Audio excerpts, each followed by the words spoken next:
Kronologi tabrakan maut tewaskan pengendara motor di Bandung Barat, truk muatan pupuk terpental.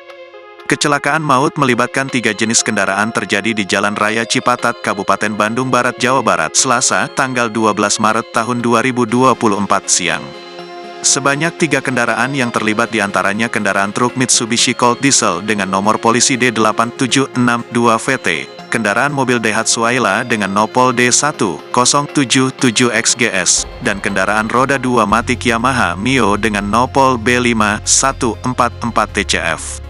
Akibat dari kecelakaan itu, seorang pengendara motor dinyatakan meninggal dunia setelah sempat dilarikan ke Puskesmas Cipatat. Untuk pengendara motor meninggal dunia saat mendapatkan perawatan medis di Puskesmas Cipatat, ungkap Kanit Gakum Satlantas Polres Cimahi, Ibda Bayu Subakti saat dikonfirmasi. Sementara itu, penumpang dan pengendara truk Colt Diesel dan mobil Daihatsu Ayla sudah dilarikan ke RS Karisma Cimareme untuk mendapat pertolongan medis.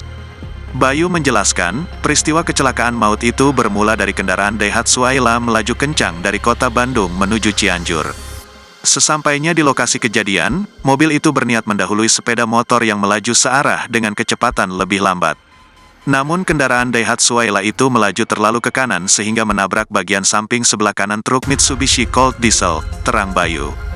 Pengendara truk seketika hilang kendali setelah dihantam Daihatsu Ayla, truk tersebut membanting setir hingga terpental ke sebelah kiri. Kemudian badan truk pun terguling menghantam kendaraan sepeda motor Yamaha Mio yang melaju berlawanan arah. Akibatnya pengendara sepeda motor yang terhantam truk bermuatan pupuk tersebut mengalami luka parah. Korban pun langsung dievakuasi ke Puskesmas Cipatat untuk mendapat pertolongan pertama namun tidak sempat tertolong.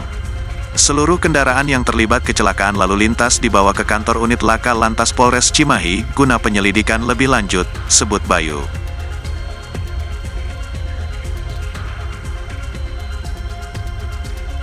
Download Tribun X sekarang, menghadirkan lokal menjadi Indonesia.